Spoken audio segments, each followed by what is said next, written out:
Resumen anual de noticias 2024.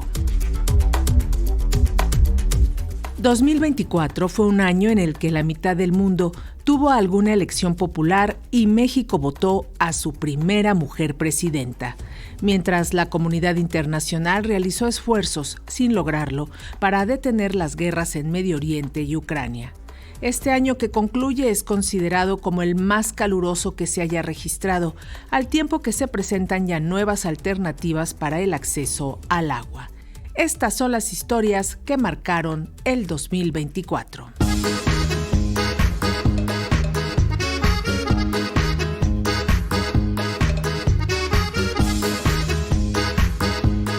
Jorge Verdín, Clorofila, 1965-2024. Las altas temperaturas que se han registrado en los últimos años han llevado a los expertos a decir que este 2024 ha sido el año más caluroso y el último más fresco que vivirá la humanidad. Ana Aguirre nos explica los estragos que el cambio climático ha provocado en diversas regiones del mundo.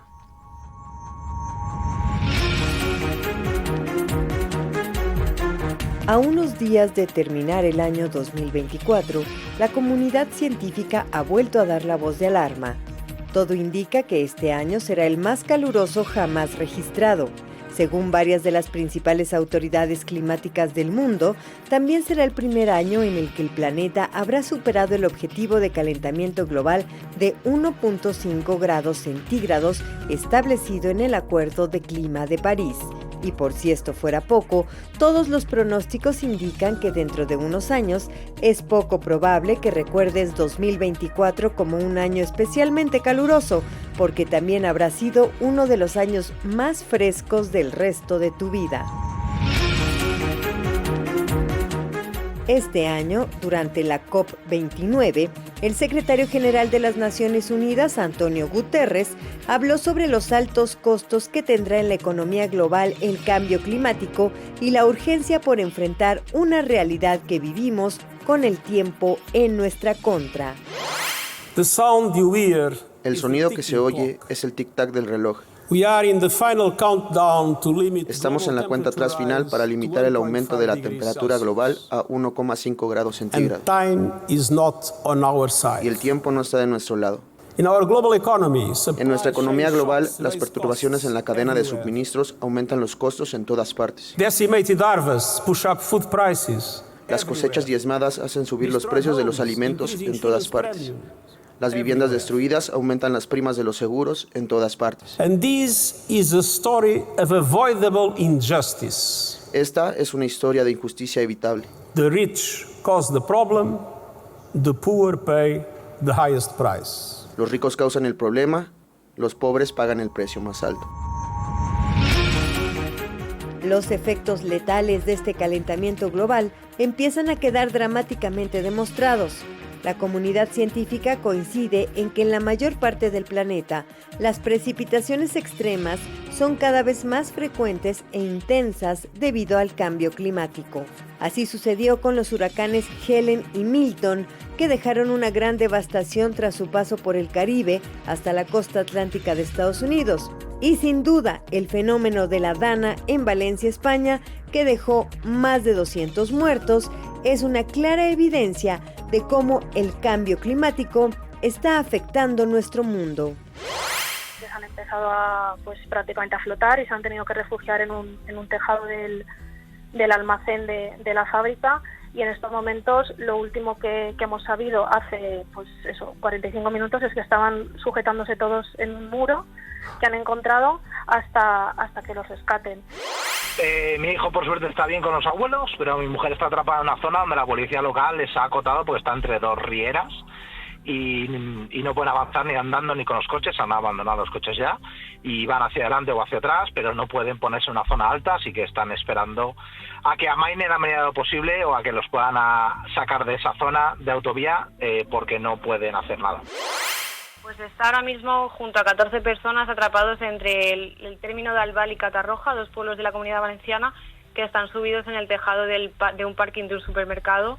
Llevan aproximadamente 2 horas. Al principio estaban subidos en un banco, pero el agua les ha atrapado hasta la cintura y han tenido que nadar y subirse en el tejado y están ahí esperando, están a oscuras, el pueblo se ha quedado sin luz, están sin cobertura y bueno, esto es una llamada de desesperación absoluta porque no sabemos ya qué hacer, los teléfonos de emergencia están saturados y el agua cada vez sube más.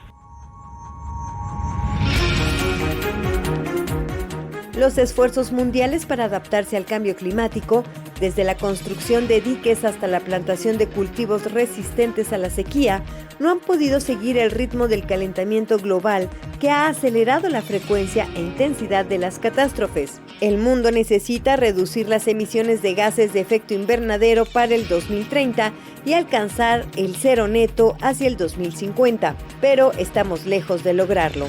Por esta razón, es urgente implementar estrategias que permitan cambiar nuestro estilo de desarrollo y plantear políticas públicas enfocadas en medidas de adaptación y mitigación. Es momento de actuar para enfrentar el cambio climático. La crisis del clima a nivel global requiere una respuesta inmediata.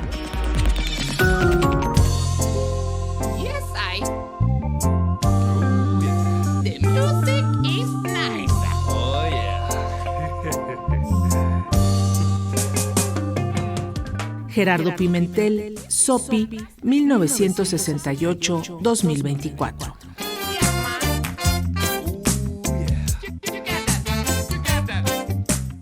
El expansionismo del gobierno israelí acumula muertes y desplazados en la región. La Organización de las Naciones Unidas no ha logrado detener el genocidio. Eliud Hernández nos presenta el panorama que se vive en Medio Oriente.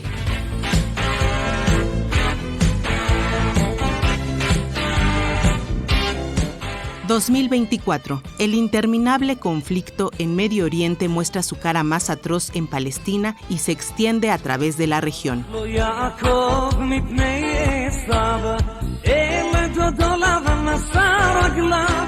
En enero de 2024, los bombardeos israelíes se centraron en la ciudad de Khan Yunis, el mayor campamento de familias palestinas desplazadas por la ofensiva sobre Gaza. Estos ataques prefiguraron un año de angustia total para la población civil. El 2 de enero, Israel asesinó al número 2 de Hamás en una zona residencial del sur de Beirut, el Líbano. Tanto Hamás como Hezbollah condenaron el ataque y prometieron represalias. El 12 de enero, la guerra entró en una nueva fase con el comienzo de los ataques anglo-estadounidenses contra los hutíes de Yemen, quienes en apoyo a Palestina atacaron y secuestraron buques en el Mar Rojo.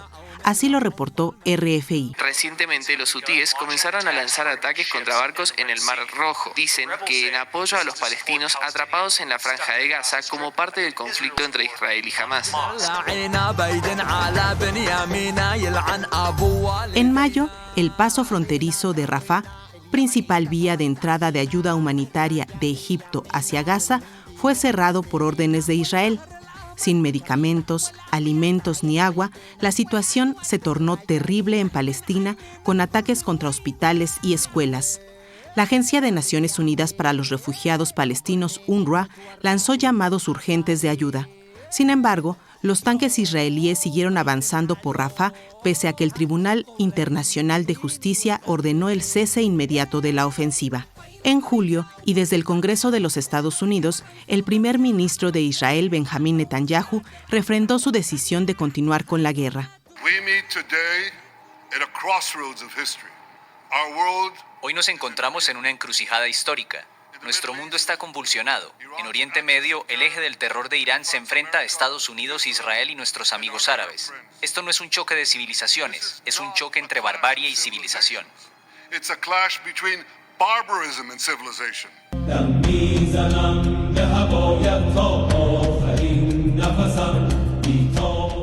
Pocos días después, Ismail Haniyeh, líder de Hamás, fue asesinado en un ataque en Teherán, capital de Irán. Con ese magnicidio, el movimiento de resistencia islámica palestina perdió a su principal negociador. Así lo reportó France 24. El asesinato de Haniyeh ocurrió alrededor de las 2 de la mañana, cuando se encontraba en una residencia en el norte de Teherán, donde se estaba hospedando después de haber asistido a la inauguración del presidente iraní Masoud Pezeshkian. Cómo ocurrió este asesinato es lo que aún no está claro. Israel ha evitado pronunciarse hasta ahora.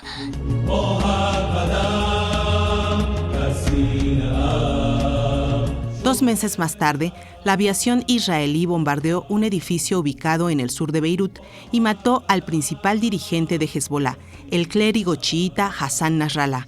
Este ataque marcó el comienzo de la 7ª fase de la guerra, caracterizado por la ofensiva terrestre israelí en el sur del Líbano y por un aumento de los ataques recíprocos entre el ejército israelí y Hezbollah. ¡Viva Palestina!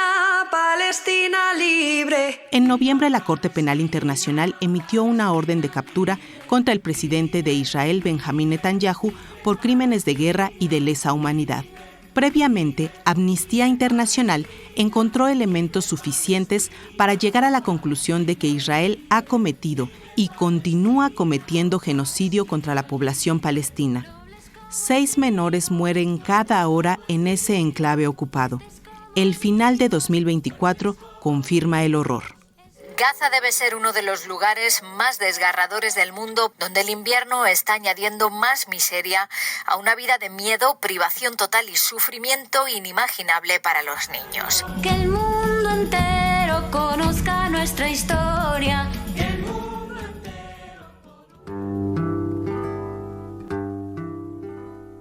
Di si encontraste en mi pasado una razón para quererme o para olvidarme. Virginia López, 1928-2024. Si te conviene. La esperanza tiene rostro de mujer y México eligió a su primera presidenta con A. Ángeles Medina nos recuerda el momento. Llegó el día. La presidenta constitucional de los Estados Unidos mexicanos, doctora Claudia Sheinbaum Pardo. Por primera vez en casi 200 años de la República, una mujer, Claudia Sheinbaum Pardo, tomó posesión como primera presidenta de México. Soy madre, abuela, científica y mujer de fe. Y a partir de hoy, por voluntad del pueblo de México, la presidenta constitucional de los Estados Unidos mexicanos. Tras recibir la banda presidencial de manos de Ifigenia Martínez, Sheinbaum Pardo aseguró que su llegada a la presidencia era una reivindicación de las mujeres en todos los espacios de la vida pública. El pueblo fue muy claro al decir este 2 de junio, es tiempo de transformación y es tiempo de mujeres. Hoy sabemos que las mujeres participaron en las grandes hazañas de la historia de México, desde diferentes trincheras. Y también sabemos que las mujeres podemos ser presidentas. Y con ello hago una respetuosa invitación a que nombremos presidenta con A al final, al igual que abogada, científica, soldada, bombera, doctora, maestra, ingeniera con A, porque como nos han enseñado, solo lo que se nombra existe.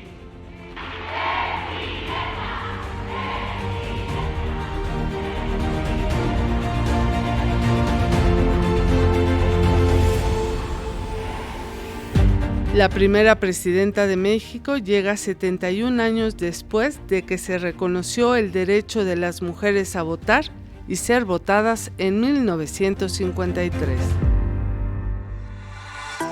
Su llegada simboliza la victoria de todas las mujeres mexicanas que durante décadas han luchado por la igualdad política, desde Leona Vicario y Josefa Ortiz hasta figuras más recientes como Rosario Castellanos.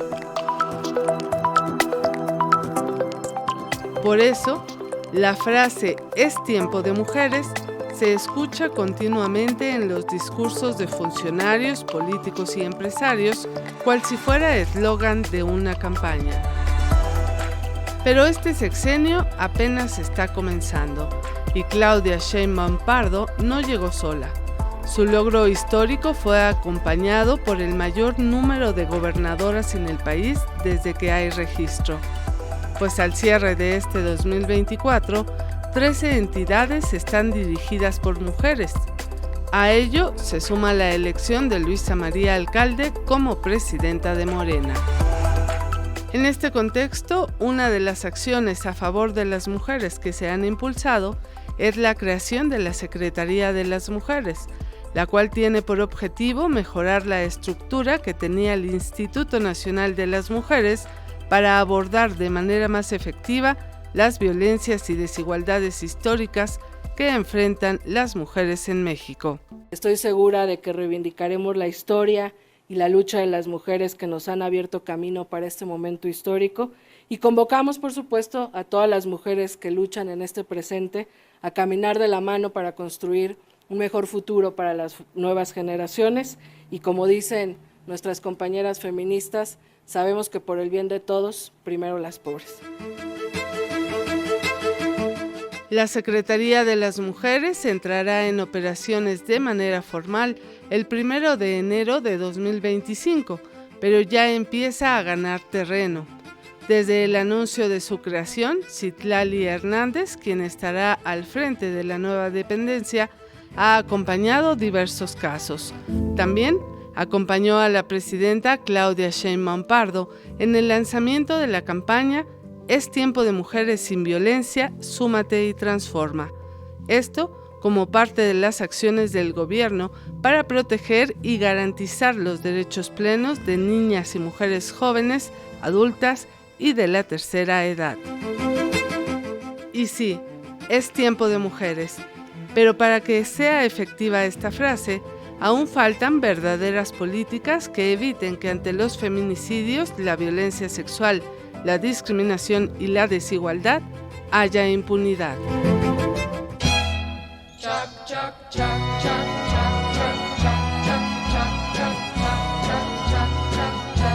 El niño robot le dijo a la abuela que le diera cuerda para ir a la escuela. La abuela le dijo que estuviera quieto, la cuerda le daba cosquillas al nieto.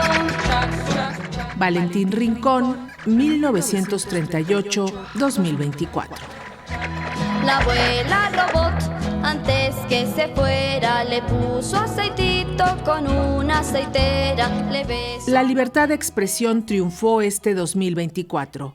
Julian Assange fue liberado tras 10 años de lucha. Gabriela Pérez nos da los detalles. ¡Libre, libre Julian Assange! ¡Libre, libre Julian Assange! ¡Libre, libre Julian Assange!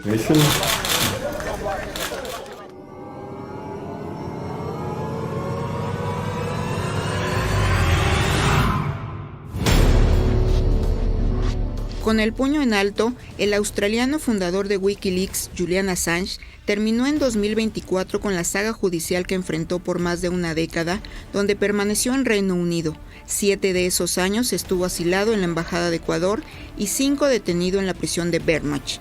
El 24 de julio de ese año, Assange quedó al fin libre al declararse culpable de violar la ley de espionaje al publicar en su portal más de 700,000 documentos confidenciales relacionados con actividades militares, diplomáticas y violaciones a los derechos humanos en Afganistán, Irak y Siria por parte de efectivos de Estados Unidos. Dicha acción, realizada en 2010, fue considerada como la mayor filtración de la historia, por los 400,000 reportes sobre la guerra en Irak, 90,000 de Afganistán, 800 de la prisión de Guantánamo, entre otros. Un video fue el detonante que inició la persecución del gobierno en Washington para ser extraditado y enfrentar la justicia en ese país.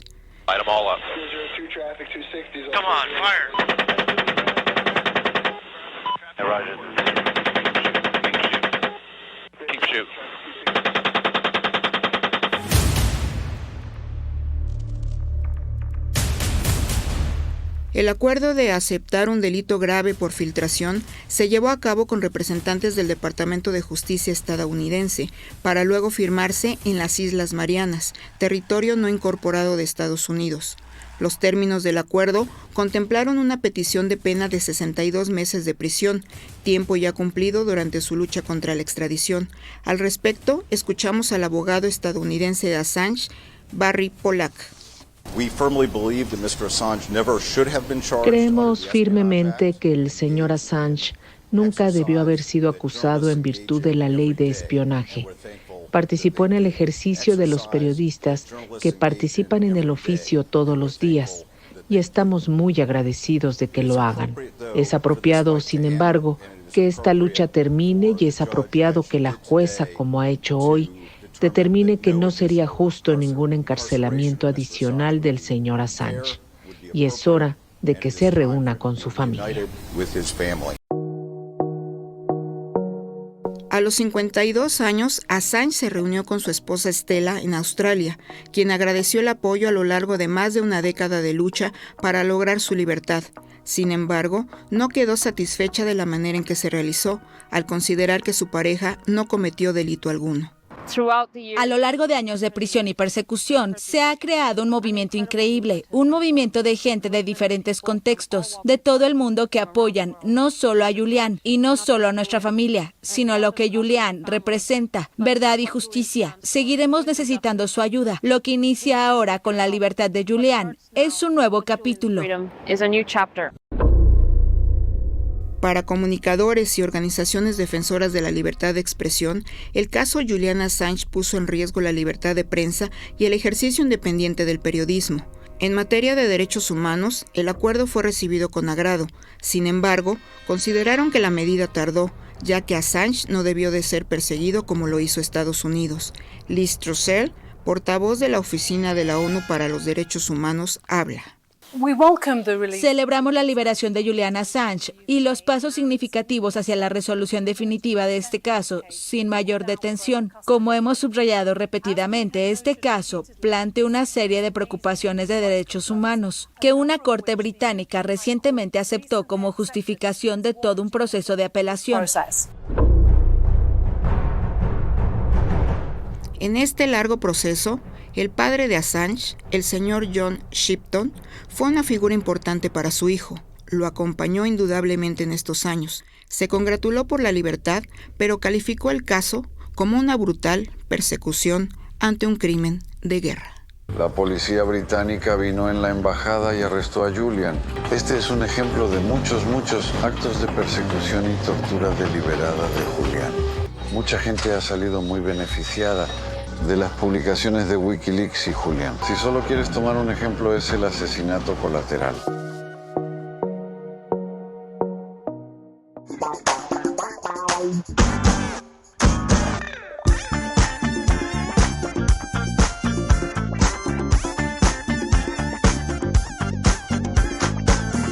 Lino Nava, 1968-2024. Placer comparado, no hay dolor ni pasado.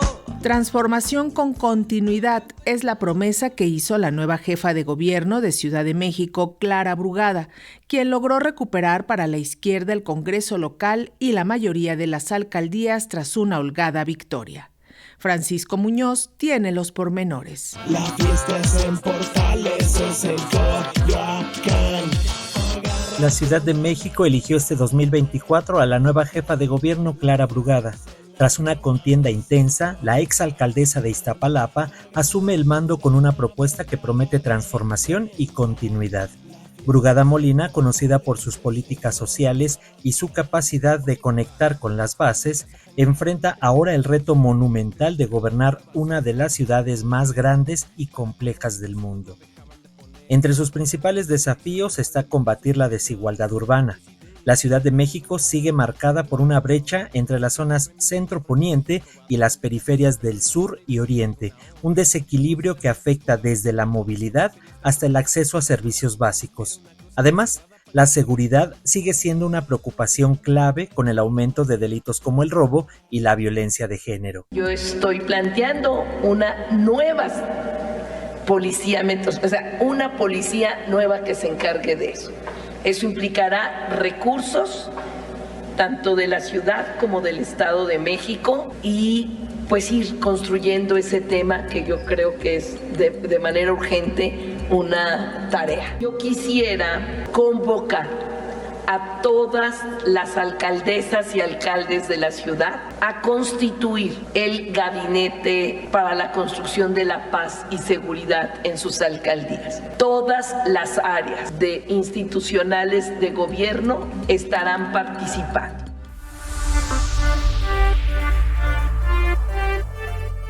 Clara Brugada ha puesto el acento en el fortalecimiento de los programas sociales, pero tendrá que hacer frente a la creciente demanda de vivienda asequible y a la regulación del desarrollo urbano. Y también crearemos un programa de autonomía económica a favor de las mujeres que no solo consiste en transferencia económica. Miren, los programas sociales que vamos a echar a andar no van a consistir solo en transferencia económica, sino van a ir acompañados de programas reales, en este caso, para lograr el empoderamiento económico de las mujeres. Entre las demandas más urgentes destaca mejorar la movilidad en una de las ciudades más congestionadas del mundo. Junto con la presidenta, 5 nuevas líneas de cablebús que beneficiarán a Tlalpan, Álvaro Obregón, Coajimalpa, Magdalena Contreras y Milpa Alta, Xochimilco. Continuaremos con la renovación del metro, con una intervención profunda en las instalaciones, sistemas y trenes de la línea 3 y 4, y concluiremos la ampliación de la línea 12 hasta Observatorio, sin dejar de lado la intervención en la línea A. Nuestra meta en este sexenio es concluir la sustitución de todos los microbuses de la Ciudad de México y transitar hacia un transporte sustentable de la mano de los trabajadores del volante.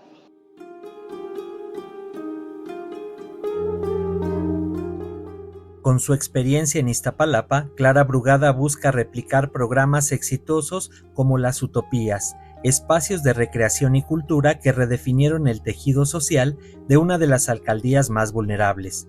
Al respecto comenta el maestro Fernando Rosique Briceño, analista político de la Universidad Iberoamericana. Esto es una política que tendría que ser de mediano a largo plazo. O sea, no solamente es el parque, el centro recreativo por ponerlo, sino que realmente tenga una incidencia real en la calidad que tiene el espacio público de las personas, en el desarrollo de su vida cotidiana, ¿no? Habría que evaluar en su momento si ciertas poblaciones que acceden a estos espacios pues tienen una disminución en conductas antisociales, ¿no? Como la delincuencia o la drogadicción.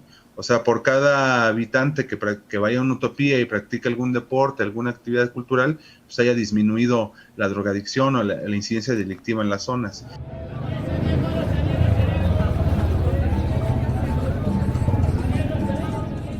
El gobierno de Clara Brugada tiene una oportunidad única de convertir a la Ciudad de México en una metrópoli más inclusiva, sostenible y segura.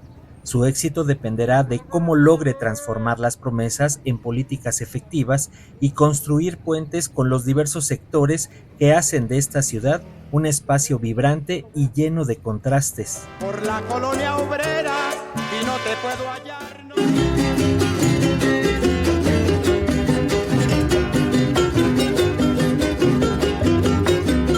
Andrés Vega Delfín, 1931-2024.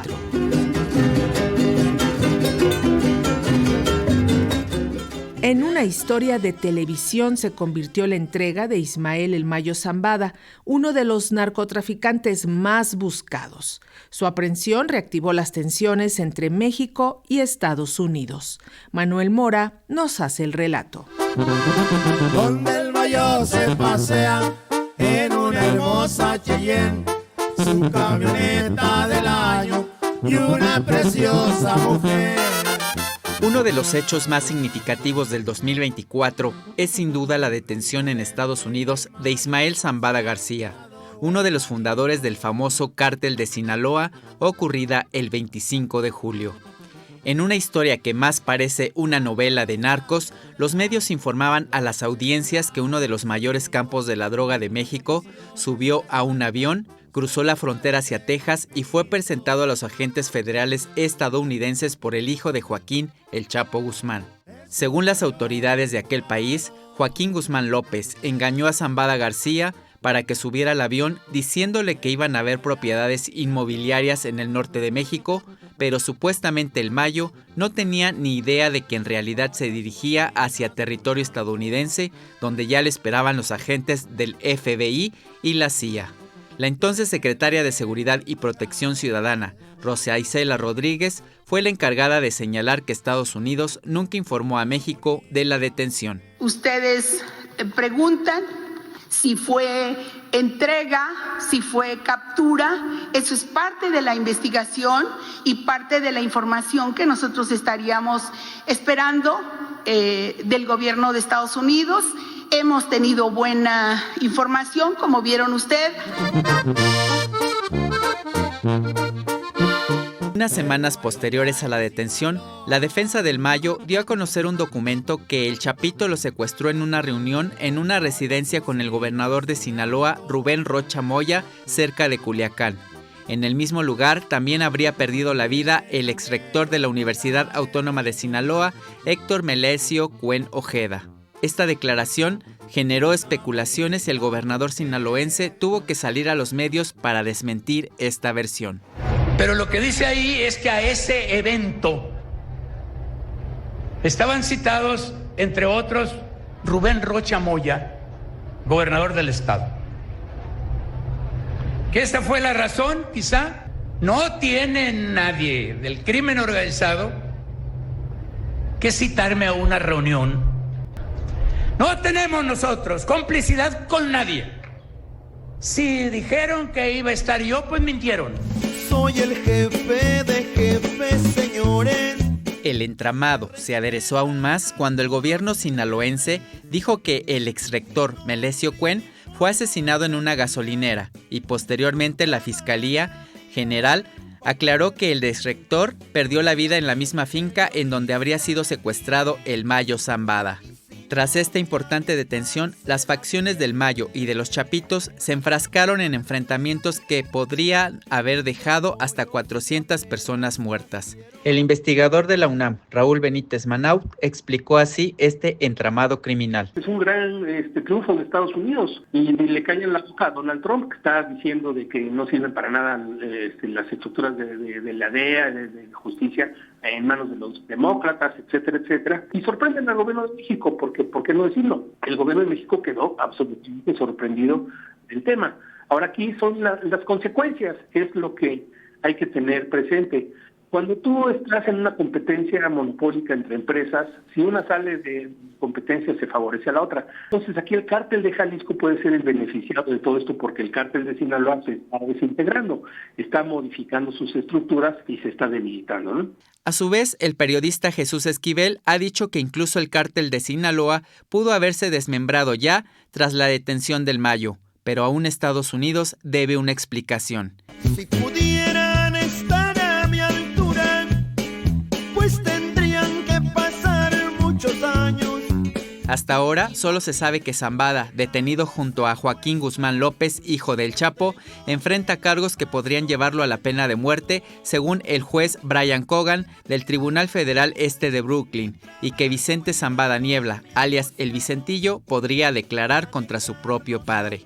Así las cosas, un año catastrófico para el cártel de Sinaloa, que durante varias décadas fue uno de los principales generadores de violencia en el país.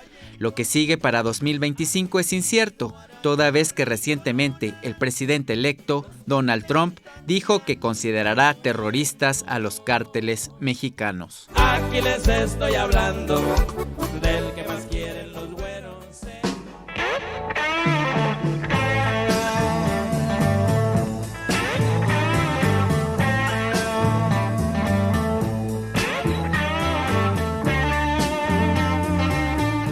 John Mayall, 1933-2024.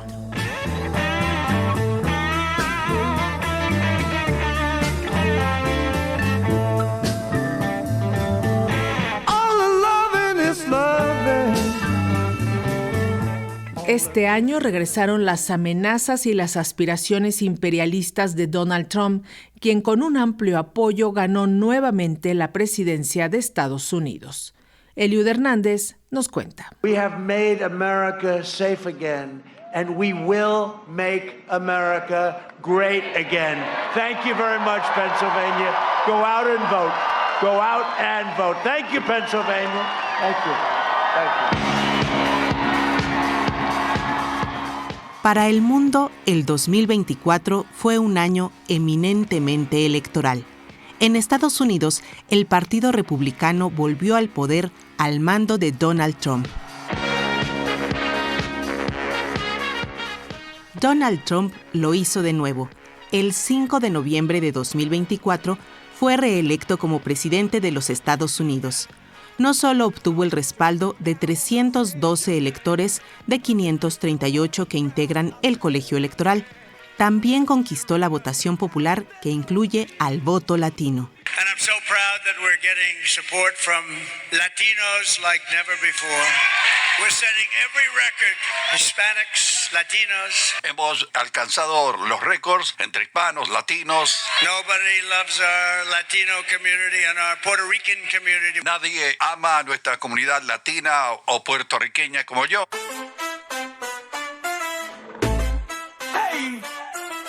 En la frontera Trump protegiéndonos, Kamala y Joe solo mintiéndonos. Es así como el sueño de Kamala Harris, la candidata del Partido Demócrata, fue eclipsado por la pesadilla que supone el regreso al poder del magnate, convicto e inmune a la justicia Donald Trump, quien a partir del 20 de enero de 2025 será el presidente número 47 de la nación más poderosa del mundo. La campaña fue relativamente fácil. A escasos 4 meses de la elección y después de mostrarse errático en el debate de Atlanta, Joseph Biden cedió la candidatura demócrata a la vicepresidenta Kamala Harris, quien no pudo remontar la ventaja que Trump pudo sacar de las inconsistencias discursivas del presidente saliente. La vicepresidenta demócrata aceptó así la derrota. Earlier today, I spoke with President-elect Trump and congratulated him on his victory. Temprano el día de hoy me comuniqué con Donald Trump para felicitarlo por su victoria. I also told him that we will help him and his team with their transition. También dijo que enviaría un equipo de transición para colaborar con la transmisión de cambio de mando. Trump won.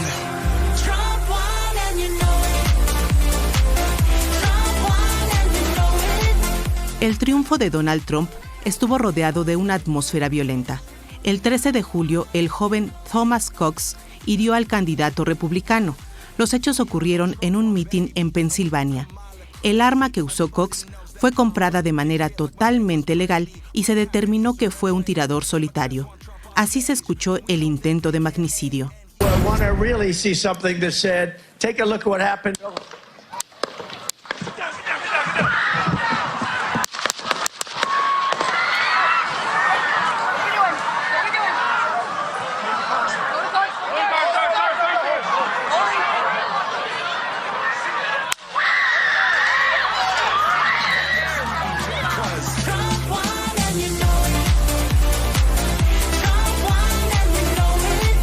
Con la oreja sangrante, el puño en alto y gritando "pelea, pelea", Trump se incorporó rodeado de agentes del servicio secreto una vez que el atacante había sido abatido.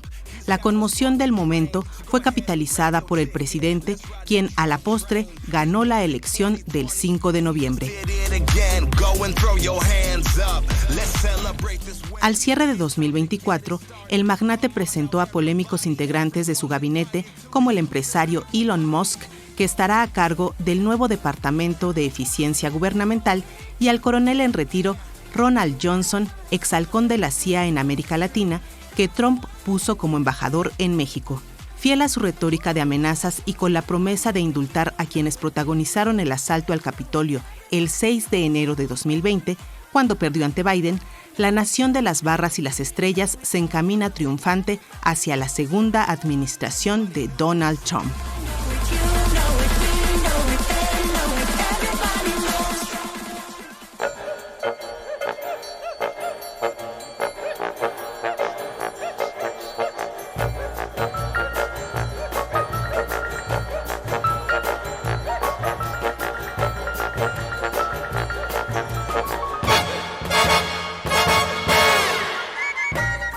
Quincy Jones, 1933-2024.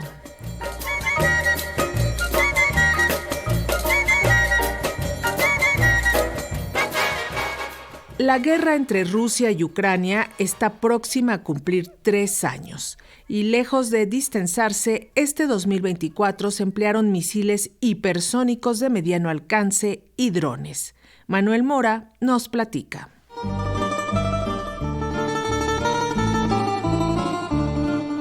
El 2024 será recordado como el año en que el conflicto entre Rusia y Ucrania escaló a los misiles de largo alcance y el estancamiento.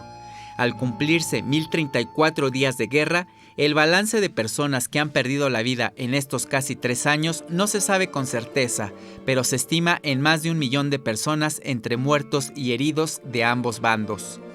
El año se cierra con avances rusos en la región oriental de Donetsk, en la que desde hace varias semanas vienen ganando posiciones.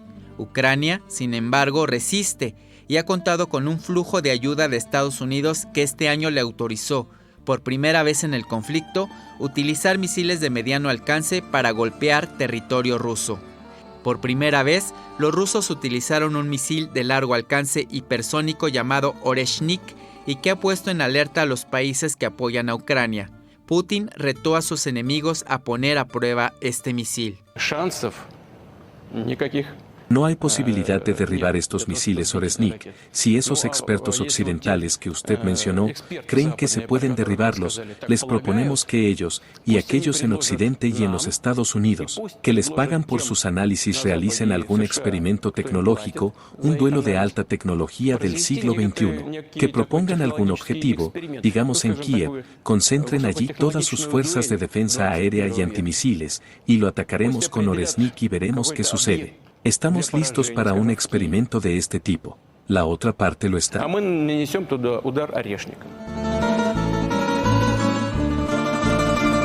Volodymyr Zelensky se concretó este 2024 en seguir presionando a los países europeos y a Estados Unidos para que le den mayor financiamiento y mejores sistemas antidefensas y armas. En Bruselas, a principios de diciembre, pidió a los países de la Comunidad Europea y a los Estados Unidos una posición unida para poder vencer a Rusia. Pueden imaginar, por ejemplo, que haya un alto el fuego. Todo el mundo sería feliz, claro. Y es fácil imaginar también que en 2 meses Putin estaría de regreso. ¿Quién perdería? Todos. Necesitamos un plan real, una posición fuerte. Y creo que tendremos unidad entre Estados Unidos y los líderes de Europa. En el campo de batalla, vaya que ha habido novedades, y es que este año muchos de los ataques se realizaron con drones tanto por el lado de Rusia como de Ucrania. Un récord se registró en noviembre cuando el ejército de Moscú utilizó 188 aviones no tripulados. Ucrania, por cierto, encontró la tecnología para engañar a los drones y desviarlos, algo que también es un hito en esta guerra. En junio, el presidente ruso hizo una alianza con su homólogo norcoreano Kim Jong-un que llevó a 12,000 soldados asiáticos a la guerra contra Ucrania. La mayoría se concentran en Donetsk. En este año también hubo amenazas de utilizar armamento nuclear por parte de Putin. Sin embargo, el doctor Abdiel Hernández, profesor de la UNAM, señaló que el triunfo de Trump vendrá a cambiar el estatus del conflicto. Hay reuniones muy permanentes que tiene Vladimir Putin, por ejemplo, con los BRICS, donde ha ganado muchas de las batallas en lo que es el conflicto en Ucrania, en el área diplomática, en el área económica también, pese a las sanciones que se le ha impuesto por parte de Occidente, pues es la quinta potencia en términos de lo que es el crecimiento del Producto Interno Bruto. Sin embargo, lo más importante ahorita en todo este contexto es la victoria de Donald Trump y la salida de Biden o de los demócratas del poder, quitando con esto muchos de los negocios que tenía ya la familia Biden por parte de Hunter Biden en Ucrania a partir de lo que es la cuestión del gas. Y ahorita lo que se trata en términos de esta salida de Biden es precisamente apresurar una salida bélica. La caída de Bashar al-Assad en Siria también ha venido a ser un ingrediente más en este complejo entramado, pues Rusia perdió influencia y los rebeldes que tomaron el poder parecen estar dispuestos a acercarse más a Europa, algo que Vladimir Putin ha minimizado y ha dicho que esto no afectará la economía rusa. Pero todo puede cambiar ahora que el 20 de enero Donald Trump llegue a la presidencia de Estados Unidos, pues ha prometido acabar con el conflicto en 24 horas.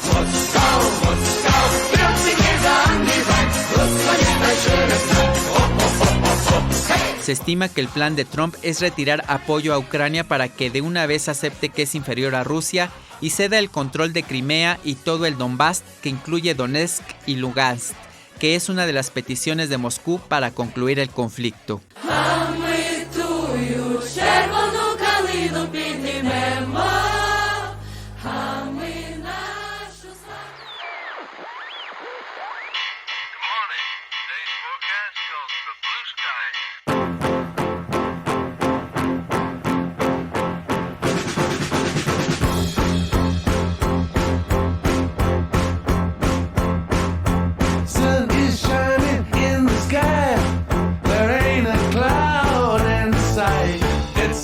Richard Tandy, 1948-2024.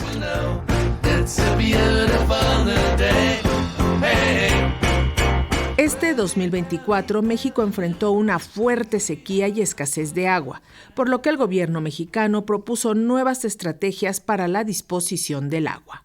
Ángeles Hernández tiene los detalles. La gente viene diciendo que el agua se va a acabar. El agua deja de verse como una mercancía y se reconoce como un derecho. Esa es una de las esencias del Plan Nacional Hídrico. Se deja atrás la visión neoliberal, le vamos a dar un impulso mayor a recuperar el agua como un bien de la nación y como un derecho humano. Escuchamos a la presidenta Claudia Sheinbaum al dar a conocer en noviembre pasado el Plan Nacional Hídrico, el cual propone un manejo adecuado y responsable del agua en todos sus usos. Ante la crisis hídrica que enfrenta México, se presentó este ambicioso proyecto que busca garantizar el derecho al agua a las y los mexicanos en cantidad y calidad por los siguientes 6 años. Es importante resaltar que la escasez del agua en México afecta a cerca de 35 millones de personas. Los más afectados son los sectores más vulnerables en términos económicos.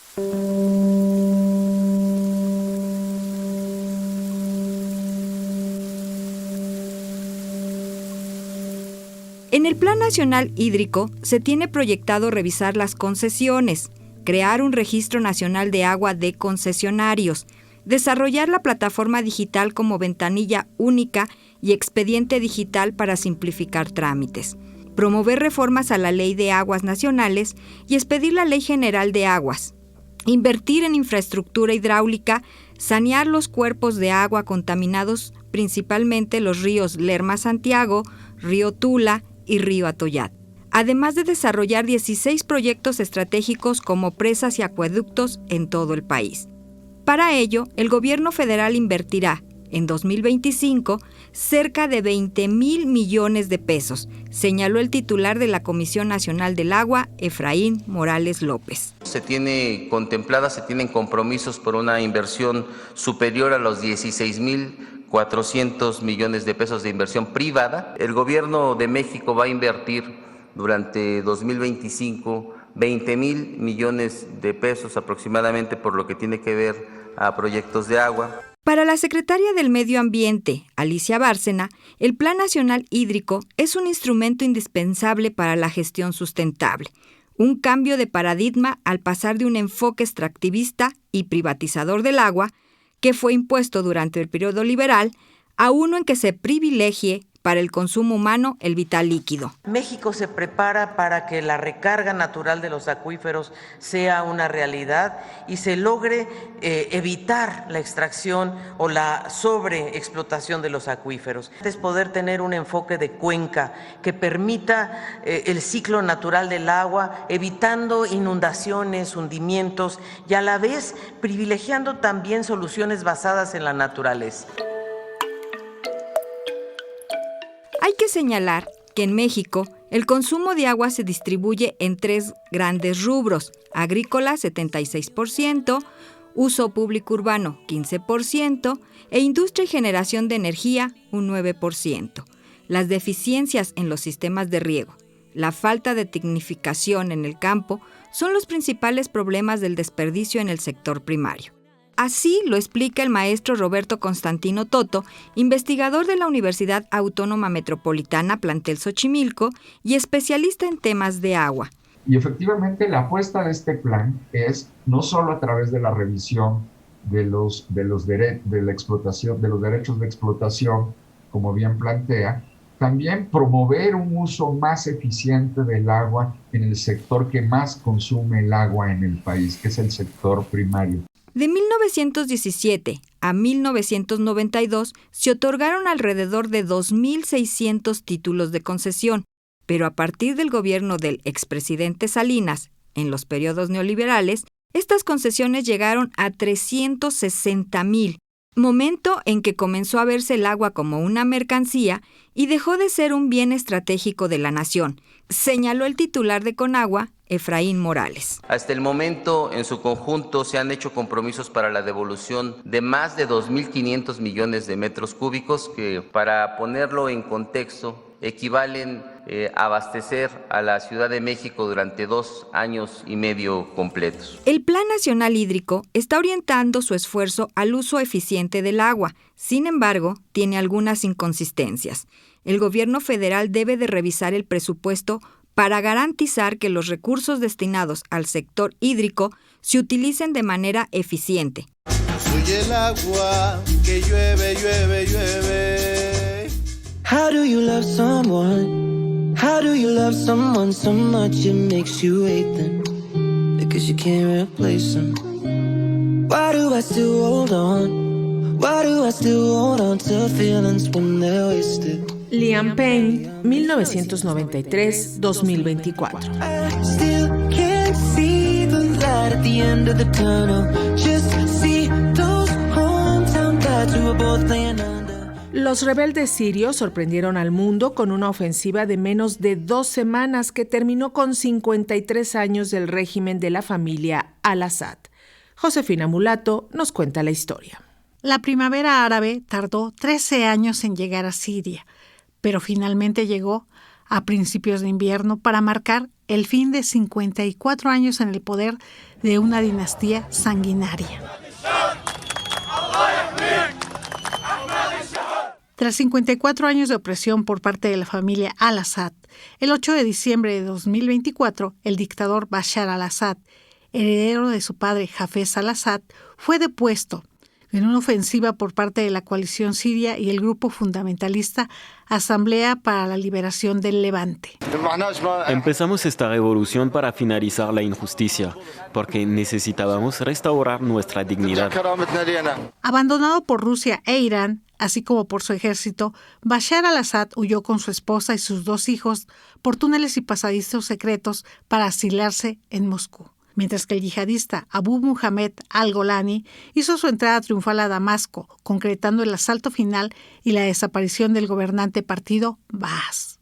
Al-Golani, hombre ligado a Al-Qaeda en el pasado, llegó desde la clandestinidad del yihadismo a ser el rostro público de la victoria militar frente a Bashar al-Assad, y ahora encabeza el nuevo régimen de transición bajo el nombre de Mohamed al-Bashir. Aquí podemos ver la evolución central de al-Golani, y es que una vez de militar en Al-Qaeda y en Al-Nusra, se vuelve, digamos, un poco más pragmático, más realista, y funda esta nueva organización HTS, anunciando que lo que se busca es una organización menos militante en la fe musulmana, en la reivindicación musulmana y en una organización más secular, de cierta forma. Como primer ministro, al-Bashir, que ya fue eliminado por Estados Unidos de su lista de terroristas más buscados, pretende reestructurar un país dividido por más de una década de guerra con el respaldo de distintas facciones. Nosotros los del sur y los del norte somos hermanos. Queremos el mismo destino y un mismo Estado y una sola arma. Funcionamos bajo la sombrilla del Estado que fue elegido por la gente. Tras la caída de la dictadura, el regreso de refugiados sirios fue inmediato. Miles de personas saturaron las carreteras procedentes de países vecinos. Por las noches, las largas filas de vehículos simulaban series de Navidad. Los sirios felices retornaban a casa. Los reencuentros fueron emotivos. Por fin había caído la barrera opresora y de las lágrimas por la reunión de familias y amigos se pasó al doloroso e interminable llanto por los desaparecidos y torturados en las cárceles del régimen. Cuando Bashar al-Assad asumió el poder en 2000, heredó de su difunto padre un aparato de prisiones y centros de detención en los que se encerraba a los disidentes. La prisión de Zainaya es un símbolo de la brutalidad del gobierno de décadas de la familia Assad. Durante casi 24 años de dictadura, gracias a apoyos externos, Bashar al-Assad cometió una serie de atrocidades innumerables, como también son las transacciones que ejecutó a espaldas del pueblo para amasar una fortuna cuyo cerebro financiero fue su esposa Asma. Amnistía Internacional reporta más de 160,000 sirios torturados y desaparecidos, y calificó como matadero humano la principal prisión de Zainaya. Los cuerpos serán refrigerados hasta que un equipo especial comience la identificación mañana. Pondremos todas estas fotos en línea, en el sitio web del Hospital Al-Mujtahid y en Facebook. Las fotos se tomaron con números específicos en cada bolsa con un cuerpo, para que las familias puedan identificarlos cuando vean las fotos. Cárceles llenas de cadáveres y enormes fosas comunes dan cuenta de la brutalidad del régimen de Bashar al-Assad. El Observatorio Sirio de Derechos Humanos revela que de 2011 a 2022, más de 100,000 personas fueron torturadas y asesinadas. Ante tal horror, la Organización de las Naciones Unidas designó a Carla Quintana, extitular de la Comisión de Búsqueda Mexicana, para dirigir el Instituto de Desaparecidos en Siria.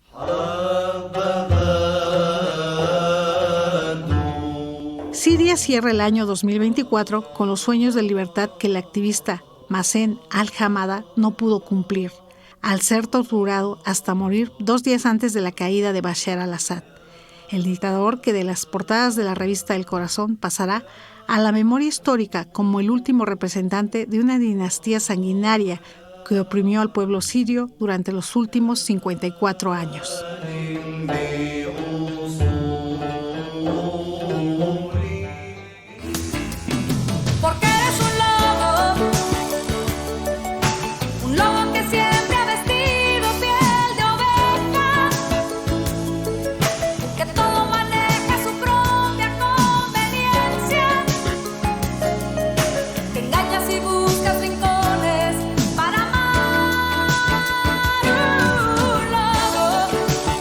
Berta Elisa Noguerat, Dulce, 1955-2024.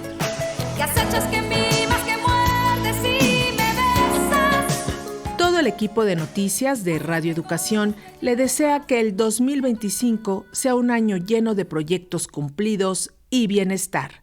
¡Felicidades! Si estuvieras aquí, te diría cuánto extraño tu calor, cuántas veces he soñado con tu amor, como sueño noche y día, todo esto te diría si estuvieras aquí. Javier Batis, 1944-2024. de rodillas te entregara el corazón, te daría yo mi vida en una canción, te amaría noche y día, todo esto yo lo haría si estuvieras aquí. Participamos en este programa especial Ana Aguirre, Ángeles Hernández, Eliud Hernández, Ángeles Medina, Manuel Mora, Josefina Mulato, Francisco Muñoz, Gabriela Pérez. En la operación técnica, Alejandro Ramírez, y en la producción y voz, Lénica Ávila.